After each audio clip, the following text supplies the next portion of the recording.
qué podemos hacer en esta mañana. Ya se habló así un poco de lo que traía para vosotros y fue cuando Alfredo leyó el versículo 16 de Juan y también el 21 y decía que el primer paso era creer y que luego decía que en el 21 que los que aman la luz, ¿no?, traen a la luz para que sus obras sean vistas, ¿no?, sean vistas por otro, ¿no? Y en esta mañana un poco la idea va por esa línea, ¿no?, de qué hacemos nosotros, ¿no?, o cuál es nuestra situación, o actual, en el pasado o en el futuro. Bien, teníamos ahí una pequeña duda de si iba a salir o no. Una lectura, un par de lecturas un poquito más largas, pero creo que interesantes. Dice en Esdras capítulo 3. Venga, a ver si tenemos Esdras ahí en la Biblia, ¿no? Después de Esdras, Nehemías, Esther, Job, Salmos, pues de Salmos para atrás. Esdras capítulo 3 dice restauración del altar y del culto.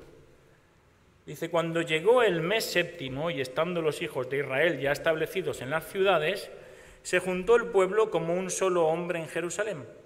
Entonces se levantaron Jesúa, hijo de Josadac, y sus hermanos los sacerdotes, y Zorobabel, hijo de Salatiel, y sus hermanos, y edificaron el altar del Dios de Israel para ofrecer sobre él holocaustos, como está escrito en la ley de Moisés, varón de Dios. Y colocaron el altar sobre su base, porque tenían miedo de los pueblos de las tierras, y ofrecieron sobre él holocaustos a Jehová, holocaustos por la mañana y por la tarde. Celebraron asimismo la fiesta solemne de los tabernáculos, como está escrito, y holocaustos cada día por orden conforme al rito, cada cosa en su día. Además de esto, el holocausto continuo, las nuevas lunas y todas las fiestas solemnes de Jehová y todo sacrificio espontáneo, toda ofrenda voluntaria a Jehová. Desde el primer día del mes séptimo comenzaron a ofrecer holocaustos a Jehová. Pero los cimientos del templo de Jehová no se habían echado todavía. Y dieron dinero a los albañiles y carpinteros, y asimismo comida, bebida y aceite a los sidonios y tirios para que trajesen madera de cedro desde el Líbano por mar a Jope, conforme a la voluntad de Ciro, rey de Persia, acerca de esto. En el año segundo de su venida a la casa de Dios en Jerusalén, en el mes segundo comenzaron Zorobabel, hijo de Salatiel, Jesúa, hijo de Josadac, y los otros sus hermanos, los sacerdotes y los levitas, y todos los que habían venido de la cautividad a Jerusalén. Y pusieron a los levitas de 20 años arriba para que activasen la obra de la casa de Jehová. Jesúa también, sus hijos y sus hermanos, Cadmiel y sus hijos, hijos de Judá, como un solo hombre asistían para activar a los que hacían la obra de la casa de Dios, junto con los hijos de Enadad, sus hijos y sus hermanos levitas. Y cuando los albañiles del templo de Jehová echaban los cimientos, pusieron a los sacerdotes vestidos de sus ropas y con trompetas, y a los levitas hijos de Asaf con címbalos, para que alabasen a Jehová según la ordenanza de David, rey de Israel. Y cantaban, alabando y dando gracias a Jehová, diciendo, porque Él es bueno, porque para siempre es su misericordia sobre Israel. Y todo el pueblo aclamaba con gran júbilo, alabando a Jehová porque se echaban los cimientos de la casa de Jehová. Y muchos de los sacerdotes, de los levitas y de los jefes de las casas paternas, ancianos que habían visto la casa primera, viendo echar los cimientos de esta casa, lloraban en alta voz, mientras muchos otros daban grandes gritos de alegría. Y no podía distinguir el pueblo el clamor de los gritos de alegría de la voz del lloro, porque clamaba el pueblo con gran júbilo y se oía el ruido hasta de lejos. Nehemías capítulo 8, un poquito más adelante, versículo 1. Y se juntó todo el pueblo como un solo hombre en la plaza que está delante de la puerta de las aguas, y dijeron a Esdras el escriba que trajese el libro de la ley de Moisés, la cual Jehová había dado a Israel. Y el sacerdote Esdras trajo la ley delante de la congregación, así de hombres como de mujeres, y de todos los que podían entender, el primer día del mes séptimo. Y leyó en el libro delante de la plaza que está delante de la puerta de las aguas, desde el alba hasta el mediodía, en presencia de hombres y mujeres y de todos los que podían entender. Y los oídos de todo el pueblo estaban atentos al libro de la ley. Y el escriba Esdras estaba sobre un púlpito de madera que habían hecho para ello, y junto a él estaban Matatías, Sema, Anías, Urías, Hilcías y Masías a su mano derecha, y a su mano izquierda Pedaías, Misael, Malquías, Asum, Asbadana, Zacarías y Mesulam. Abrió pues Esdras el libro a los ojos de todo el pueblo, porque estaba más alto que todo el pueblo, y cuando lo abrió, todo el pueblo estuvo atento. Bendijo entonces Esdras a Jehová, Dios grande, y todo el pueblo respondió, amén, amén, alzando sus manos. Y se humillaron y adoraron a Jehová inclinados a tierra, y los levitas, Jesúa, Bani, Serebías, Jamín, etcétera, etcétera, etcétera, hacían entender al pueblo la ley, y el pueblo estaba atento en su lugar. Y leían en el libro de la ley de Dios claramente, y ponían sentido de modo que entendiesen la lectura. Y Nehemías, el gobernador, y el sacerdote Esdras, escriba, y los levitas que hacían entender al pueblo, dijeron a todo el pueblo, día santo es a Jehová nuestro Dios.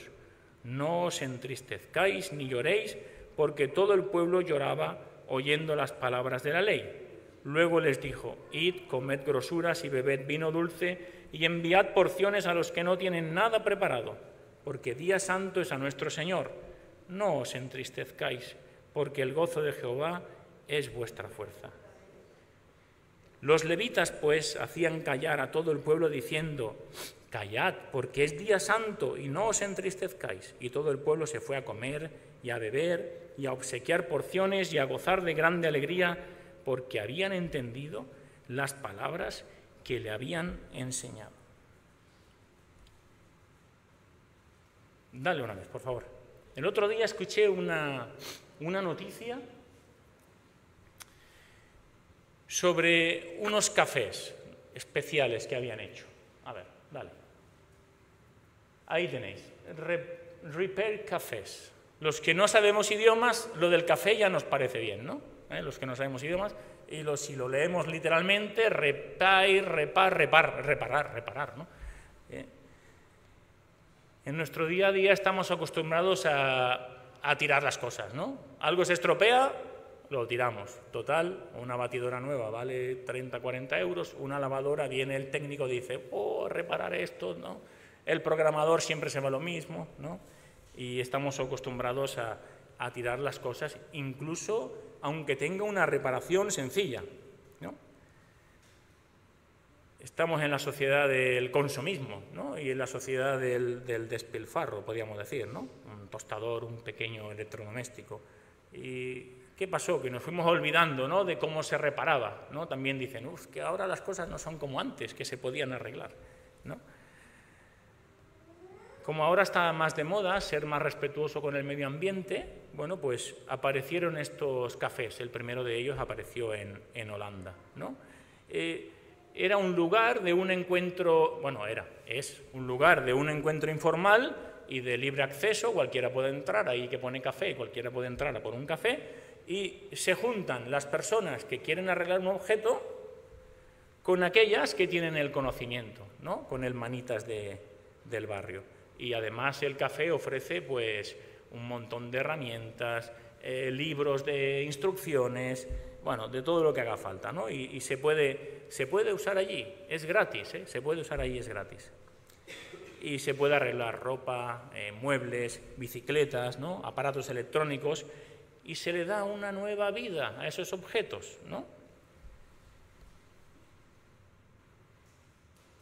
Hay un detalle importante, que no es que uno se acerca para que le arreglen algo, sino que uno se acerca también para aprender cómo hacerlo por sí mismo, ¿eh? Parte del trato es que, bueno, yo te ayudo, pero tú tienes que aprender. Interesante concepto, ¿no?, en la vida cristiana. Dios repara, pero también Dios nos enseña cómo hacer el mantenimiento para que nuestra vida no vuelva a estropearse, ¿no? Y leíamos esta mañana en Juan. Dice, el que está en la luz trae sus obras a la luz para que sean manifiestas. Si nuestras obras no son de luz, no las vamos a llevar a la luz para que sean manifiestas, ¿no? ¿A quién se le iba a ocurrir?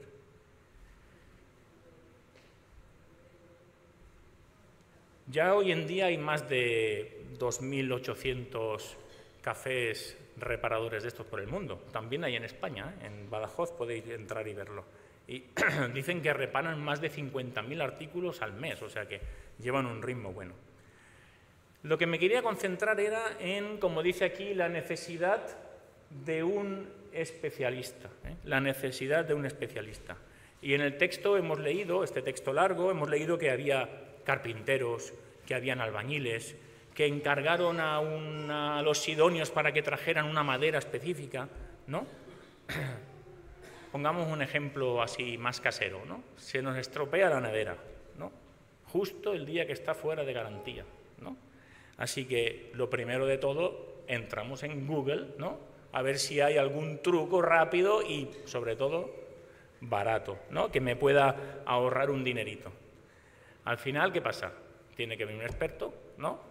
Pase por caja, solucionar la avería, poner las piezas nuevas que tenga y volver a poner el frigorífico como estaba la primera vez, ¿no? Una restauración, una reparación. Me permite una primera reflexión. Yo intenté hacerlo, ¿no? Yo intenté hacerlo, pero no pude lograrlo.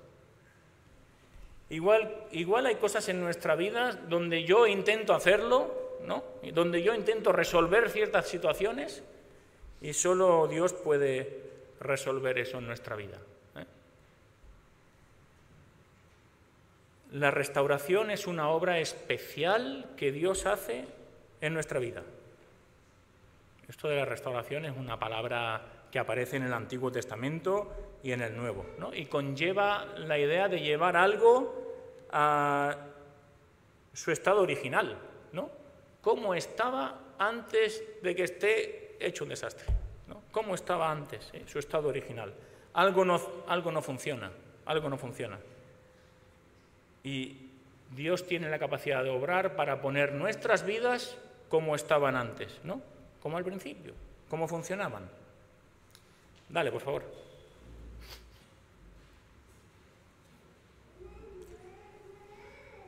El primer principio para restaurar la adoración al Señor es la unidad. Es la unidad. Esdras capítulo 3, versículo 1, hemos leído que dice: se juntó el pueblo como un solo hombre en Jerusalén. 42.360 judíos salieron de la cautividad de Babilonia. Si tenéis interés de leer un poco más, veréis de dónde venían, ¿no? O cuál era la situación en la que se encontraba el pueblo de Israel en ese momento. En Esdras capítulo 2 habla sobre estos 42.360 judíos. Dice que vinieron a Jerusalén en perfecta unidad y con un solo propósito, que era edificar nuevamente Jerusalén, pero antes de edificar la ciudad tenían que reparar, tenían que edificar el templo de adoración a Dios, ¿no? Un simbolismo interesante, ¿no? Como un solo hombre para reparar ese altar, ¿no?, de sus vidas de adoración a Dios. Cuando nosotros queremos edificar, ¿no?, en la obra de Dios, tenemos que y queremos edificar en nuestras vidas y queremos edificar la de nuestras familias, tenemos que cuidar la unidad, ¿no? Las tinieblas van a tratar que haya desunión, eso es sí o sí, ¿no? Que haya divisiones, que haya contiendas, ¿no? Para romper ¿qué? ¿Qué decía el Señor? Que seamos uno, ¿no? Como el Padre y yo somos uno, que ellos sean uno. Esdras es un libro que muestra cómo Jehová cumplió la promesa de restaurar a Israel del exilio, ¿no? Israel estaba en el exilio en Babilonia, ¿no? Y cómo tuvo la capacidad de además restaurar o restablecer la adoración verdadera de nuevo en Jerusalén. Y el libro incluye órdenes imperiales, ¿no?, de restaurar la adoración de Israel por parte del pueblo judío después de la desolación de más de 70 años, ¿no? Y el relato de cómo se consiguió esto a pesar de todos los obstáculos que habían alrededor. El propósito por el cual viene el profeta, o el escriba, y sacerdote Esdras, es para restaurar espiritualmente la vida de los hijos de Israel. Así que el primer paso es restaurar el templo, ¿no? La vía de conexión en aquel tiempo que tenían con Dios. Y de esta manera es como el pueblo volvería a reconocer a Dios como el Dios de sus padres, ¿no? Y se iniciaron, como hemos leído, toda una serie y de sistema de sacrificios, ¿no? De los capítulos 1 al 6 de Esdras, sí podemos ver el deseo de Dios de restaurar este altar, ¿no? Que no es solo referente al templo, sino que hacía una referencia a la vida personal de cada uno, de cada judío. Así que la restauración espiritual se inicia en el corazón de uno mismo, en el reconocimiento de mis faltas, en el reconocimiento de mis pecados y en mi disposición voluntaria de pedir perdón a Dios. Así como en los primeros capítulos se establecen los pasos para esta restauración de la adoración, del capítulo 7 al 10 se dan hábitos, ¿no?, espirituales para mantener, ¿no?, la restauración espiritual todos los días con Dios. Si se estropea mi vida y el Señor la arregla, pero mañana vuelvo a poner los dedos en el enchufe, pues vuelvo a tener un problema, ¿no? Vemos que Esdras era un copista hábil, ¿no? Era una persona muy docta, ¿no? Y un hombre que dice que había preparado su corazón para enseñar a Israel sus decretos y ordenanzas, en el capítulo 7, y para corregir las deficiencias de los israelitas repatriados en la relación con la adoración a Jehová. Así que era una persona capacitada, ¿no?, capacitada para escribir un libro que lleva su nombre. Además, el rey de Persia le dio poder, ¿no?, y le dio autoridad para que hiciera las investigaciones que necesitara, y bueno, es normal que un hombre como él al final lo dejara todo por escrito, ¿no? Como un dato, la mayor parte de la autenticidad del libro, ¿no?, de Esdras, la mayor parte se escribió en hebreo, ¿no?, aunque una gran porción está en arameo, ya que Esdras copiaba de los registros públicos y de los documentos oficiales de la época. Y el arameo en aquella época era como el inglés de ahora, ¿no? Era el idioma que se utilizaba para internacional, ¿no?, para el comercio internacional, ¿eh? Así que hay porciones escritas en arameo, hay porciones escritas en hebreo cuando tomaba información de los relatos judíos. Este libro se escribió más o menos en el 460 a.C., ¿no? Y empieza Esdras con un relato del decreto de Ciro sobre la restauración, del rey Ciro sobre la restauración de los judíos a Jerusalén, ¿no? Y un decreto que se puede ver y que se emitió en el primer año del rey de Persia, ¿no? Judá y Jerusalén habían estado desolados, ¿no?, sin habitantes, cuando el resto que había dejado ahí Nabucodonosor había huido y se había ido a Egipto, ¿no?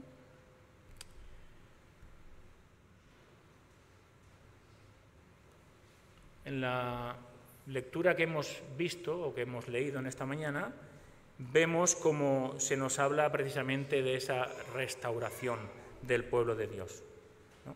El Señor los había entregado en manos de los caldeos, porque su pueblo se había olvidado de su Señor y de su ley. Al llegar a la tierra prometida, comenzaron a disfrutar tanto de todo cuanto aquella tierra les proveía, y se olvidaron de que Dios era el que le proveía todo. Durante 70 años vivieron la opresión de Babilonia, pero cuando pasa este tiempo, Dios los trae de nuevo a Jerusalén, ¿no?, para reedificar su templo, para reparar, ¿no?, ese sistema, esa situación de adoración. Cuando algo falla, Dios obra para levantarlo de nuevo. Hay varias palabras, ¿no?, que encontramos y que siguen en la misma línea, ¿no? Reedificar, hemos visto, reconstruir, restituir, ¿no? En un mismo sentido espiritual nos habla de la misma obra de Dios. El altar fue reedificado, el templo fue reedificado, más adelante Nehemías fue el hombre que Dios usó para restaurar los muros de Jerusalén. Pero realmente Dios tenía una visión y un propósito de una reedificación espiritual. Dale, por favor. 3 puntos. 3 elementos importantes que dieron lugar a la restauración del pueblo de Israel y que siguen siendo válidos en el día de hoy.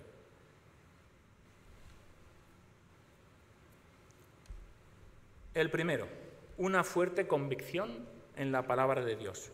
En Nehemías 8 hemos leído que dice que se juntó todo el pueblo como un solo hombre en la plaza y dijeron a Esdras que trajese el libro de la ley, la cual Jehová había dado a Israel. Este es el primer punto. La palabra de Dios es insustituible para la vida cristiana personal y para la vida de la Iglesia.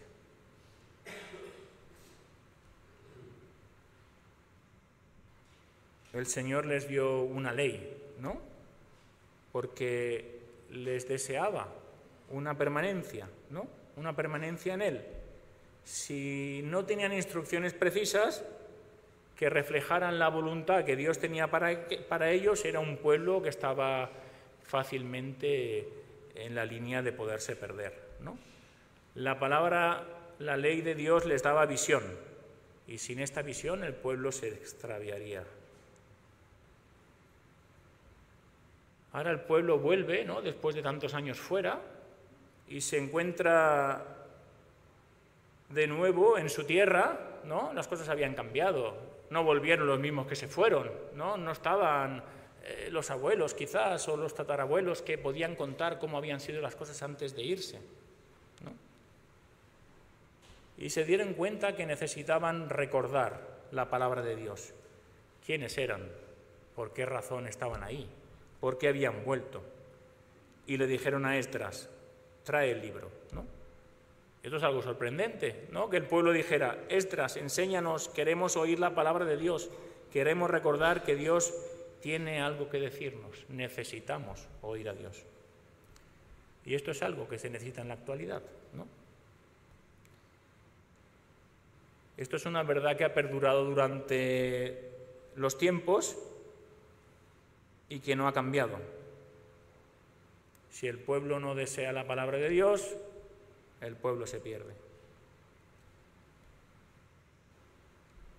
El pueblo de Dios gozaba, ¿no?, de las bendiciones que el Señor tenía para ellos, pero no escucharon la palabra del Señor y vinieron tragedias a su vida.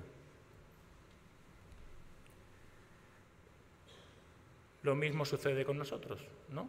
Si no escuchamos la palabra del Señor, si no amamos la palabra del Señor.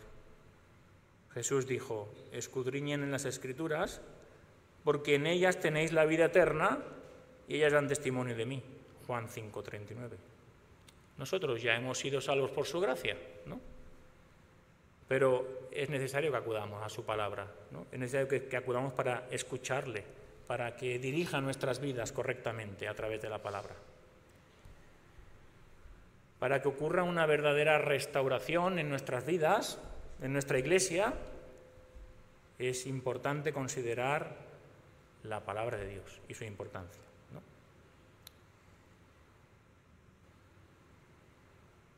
No puede ocurrir ningún cambio positivo si no existe una fuerte convicción de nosotros hacia la palabra de Dios, porque la palabra de Dios es poder que transforma. Es triste ver este mundo lleno de filosofías catalogadas de posmodernismo, donde se busca más el asesoramiento de un psicólogo, que no tengo nada en contra de ellos, de los gurús, no conozco a ninguno, de los psiquiatras, pues yo tampoco, de los horóscopos, de televisión, ¿no? Se sigan más todas estas ideas incluso que el consejo que Dios puede dar a nuestras vidas, ¿eh? Y lo vemos en el día a día, y cualquiera de nosotros que hable con sus compañeros puede verlo. Y como pueblo de Dios necesitamos hacer nuestra esta realidad y entender que no podemos mantenernos seguros si no es estando pegado a su palabra.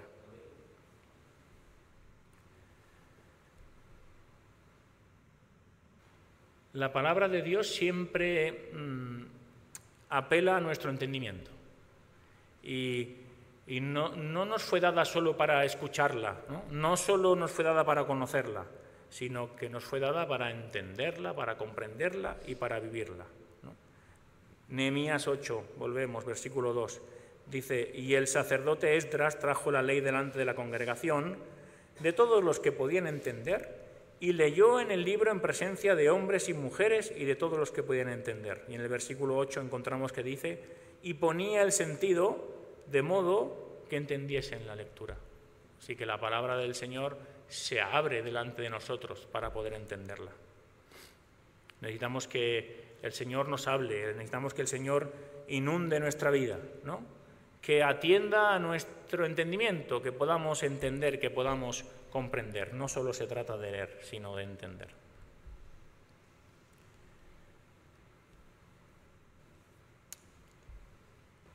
Hoy en día hay mucha, o demasiada, sensualidad hacia la palabra de Dios. Y cuando digo sensual me refiero a los sentidos, ¿no? Aquello de hoy no me apetece, ¿no? Hoy no tengo ganas, hoy no tengo ánimo, hoy no me siento bien. Y esta es la razón por la que muchos cristianos flaquean, ¿no? Por lo que muchos jóvenes se pierden, por lo que muchos hogares se destruyen, por lo que las sociedades se corrompen, ¿no? Porque ponemos nuestras ganas, nuestros sentimientos, nuestras sensaciones por delante de la voz de Dios. ¿Queremos bendición en nuestra vida? Sí, ¿no? Busquemos a Dios cada día, ¿no? Pidámosle que nos dé más amor por su palabra, como dice aquí, ¿no? El primer punto, una fuerte convicción en la palabra de Dios. El primer paso para la restauración. El segundo, una vida ferviente de adoración. La adoración implica un reconocimiento de la grandeza de Dios, ¿no? Si no, no tendría sentido. Nadie adoraría a alguien que no lo considera superior, ¿no? Sería algo ilógico. Y no debe faltar jamás en nuestra vida, ¿no? Y la adoración no se limita solo a nuestra alabanza, ¿no? Y es una actitud que incluye toda nuestra vida. Involucra nuestro corazón, involucra nuestra mente, nuestra forma de vivir.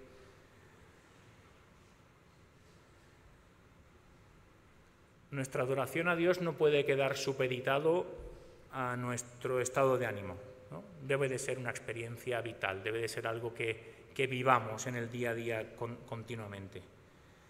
Había pasado mucho tiempo, y el pueblo de Israel había dejado a un lado su responsabilidad de adoración. Pero hemos leído que en este tiempo que el pueblo regresa, ¿no?, a su origen, a su país, a su ciudad, vuelve con la idea de restaurar esa adoración perdida, ¿no?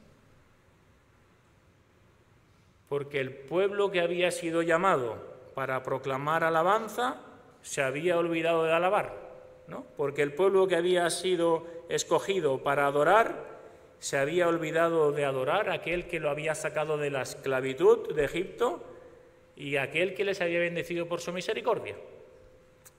Estas cosas nos van sonando, ¿no?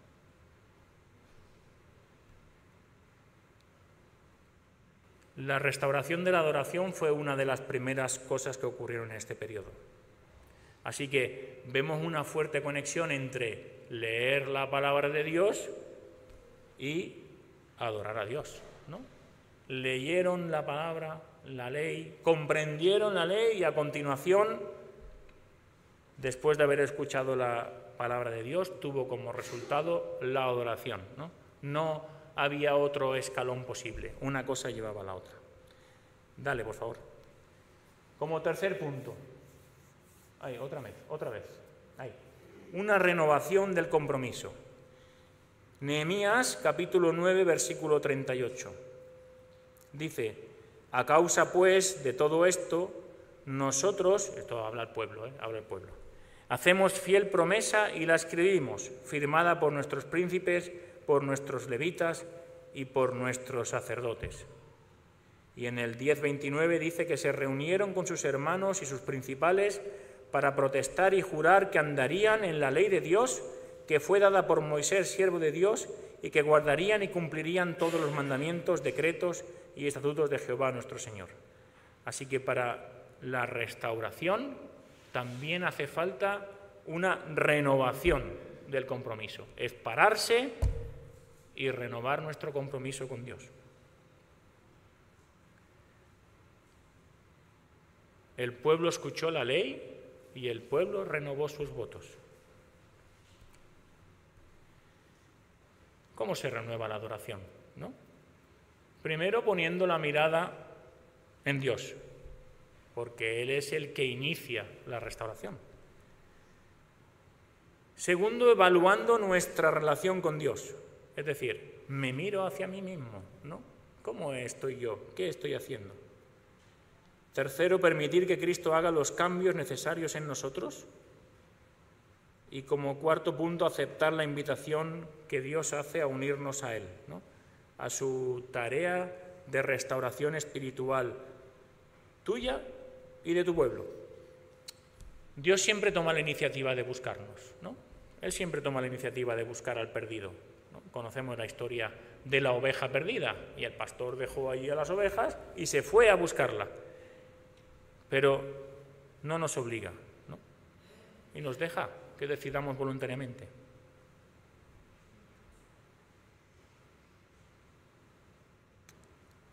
Vemos que el pueblo de Israel leyeron la ley y fue algo voluntario, ¿no? Donde ellos se comprometieron. Recordemos que se habían apartado de Dios, ¿no? Y igualmente, aún en esa situación, Dios fue misericordioso y se mantuvo fiel. Y sintieron que en esta ocasión, incluso habiendo sido Dios tan bueno, ellos habían fallado, ¿no? Y que ellos tenían que corresponder a tanta fidelidad y bendición. Estaban averiados, ¿no? Y fueron a un café de reparación a buscar al especialista que podía restaurarlos, que podía llevarlos a un estado original. Dale una vez, por favor. Debemos trazar nuestro proyecto de vida de acuerdo a la voluntad de Dios. Y no podemos ser el pueblo de Dios si nos apartamos de este propósito divino. Somos un pueblo especial, somos un pueblo escogido. Y cada día tenemos que decirle al Señor: aquí está mi vida, Señor, ¿qué tienes para mí? ¿No? Si el Señor nos restaura, nos enseña a cómo mantenernos en esa posición, arreglados en nuestra situación original. Lo que menos se quiere hoy en día son los compromisos, ¿eh? Eso es lo que menos se quiere hoy en día.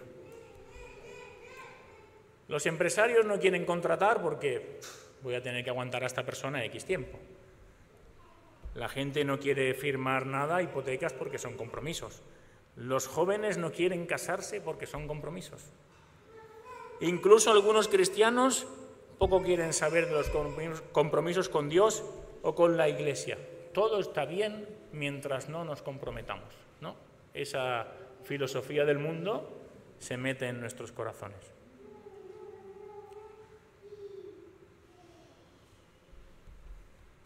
Dios quiere ver nuestro compromiso, ¿no? No como una palabra, sino como un hecho.